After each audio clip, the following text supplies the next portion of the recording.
On entend souvent dire que les maisons d'édition ne vont pas plus loin que le premier chapitre pour refuser votre manuscrit. Et dans 90% des cas, c'est vrai. Pourquoi? Parce qu'un premier chapitre est suffisant pour voir les défauts et les qualités de votre manuscrit, et ce, même quand votre intrigue met plus de temps à se développer. C'est la raison pour laquelle il est capital d'arriver à séduire la personne qui va vous lire en très peu de temps, que ce soit l'éditeur ou bien un lecteur. Dans cette vidéo, on va voir ensemble l'ingrédient capital qui doit se retrouver selon moi dans vos premiers chapitres, et on va parler aussi de comment éviter les erreurs les plus fréquentes.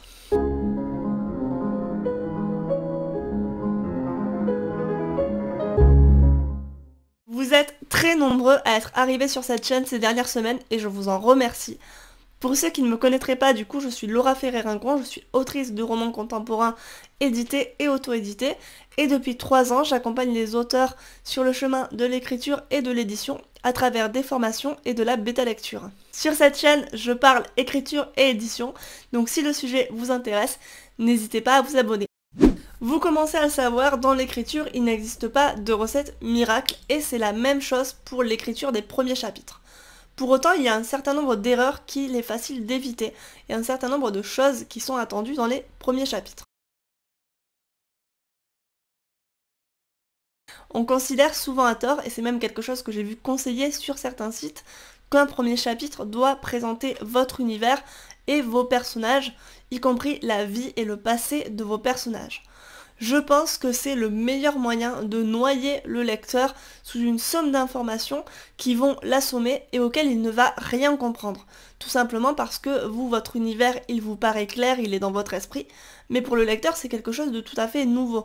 Et c'est important qu'il y entre petit à petit. C'est notamment une erreur que je retrouve beaucoup dans les romans de fantasy et d'imaginaire que je bêta-lis, puisque les auteurs se sentent parfois obligés d'exposer dès le début l'intégralité de leur univers, que ce soit les aspects sociaux, politiques, religieux, culturels, et finalement on se retrouve noyé sous un flot d'informations.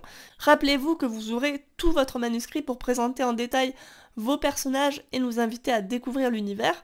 Et plus intéressant encore, garder quelques informations importantes sous le coude sera un bon moyen de ménager l'attention et les révélations. Si on a compris qu'on veut éviter à tout prix un chapitre où on va décrire tout le background du personnage de façon très plate ou alors toute l'encyclopédie de l'univers, on peut se demander comment est-ce qu'on amorce l'histoire. Qu'est-ce qu'on raconte finalement dans ce premier chapitre. Pour ça, il faut bien se rappeler qu'une histoire, c'est un personnage qui a un problème et qui doit résoudre ce problème. Il veut quelque chose et il ne peut pas l'obtenir pour une raison ou pour une autre. Et c'est tout. En tout cas au début, c'est la base de votre histoire. Pour un premier chapitre réussi, il convient donc de définir clairement ce que veut votre personnage et ce qui l'empêche d'y parvenir. Évidemment, vous aurez tout le récit pour développer des intrigues secondaires et étoffer tout ça. Mais pour l'heure, c'est cette question qui nous intéresse. Et c'est cette question qui va faire rester le lecteur. Parce que cette impossibilité, ce besoin d'avoir quelque chose et cette impossibilité de l'obtenir va amener de la tension et du conflit. Ce conflit, il peut être interne si par exemple c'est les failles du personnage qui l'empêchent d'obtenir quelque chose, ou alors il peut être externe si c'est la société ou un autre personnage qui s'oppose à lui, par exemple. Ça peut également être les deux, et c'est souvent ce qui est conseillé, d'avoir à la fois un conflit interne et un conflit externe. Parce que ces conflits finalement vont amener de la tension, de l'enjeu. Il y a quelque chose qui compte vraiment pour votre personnage, ça sera à vous d'expliquer pourquoi, et il ne peut pas l'avoir.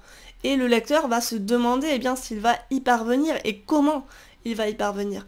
Et c'est ces deux questions qui vont l'amener à tourner les pages. Donc en répondant à ces questions, même de façon partielle, vous induisez une tension, un intérêt, de l'empathie pour votre personnage. Bien souvent, un premier chapitre est dysfonctionnel parce qu'il ne répond pas à cette simple question.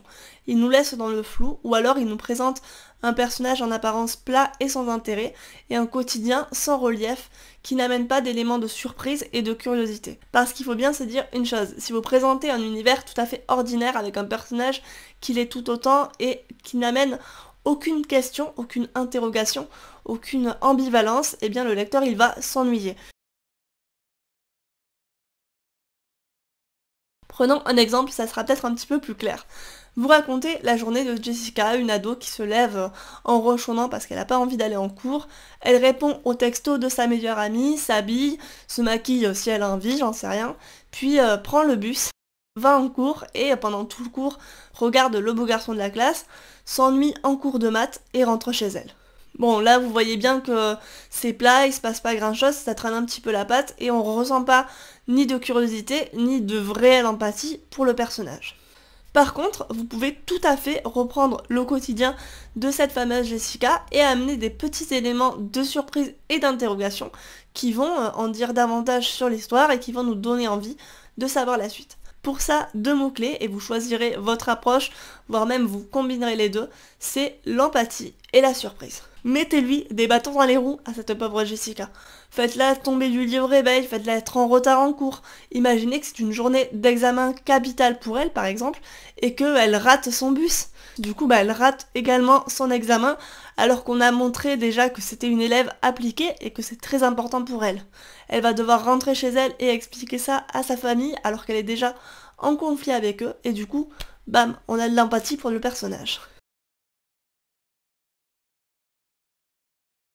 Une fois qu'on a saisi que le cœur d'un chapitre réussi, ou en tout cas d'un chapitre qui fonctionne, c'est de présenter un personnage, son problème et la façon dont il va le résoudre, ainsi que les conflits internes et externes qui vont s'opposer à cette résolution, on peut se demander finalement comment on amorce tout ça. Et c'est la question qui revient le plus auprès des auteurs que j'accompagne en bêta lecture, qui trouvent parfois que leur manuscrit, et en tout cas leur premier chapitre, est un peu plat, alors même qu'ils n'ont pas fait l'erreur du premier chapitre encyclopédique ou du premier chapitre qui détaille toute la vie du personnage de ses débuts à l'arrivée dans l'histoire.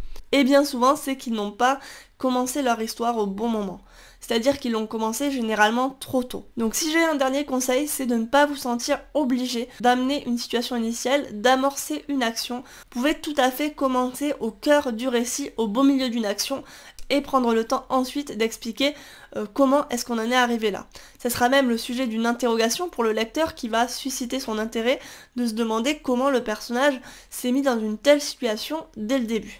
Évidemment, ça ne convient pas à toutes les histoires, mais ça peut vous aider à dynamiser votre premier chapitre si vous sentez que c'est un petit peu plat.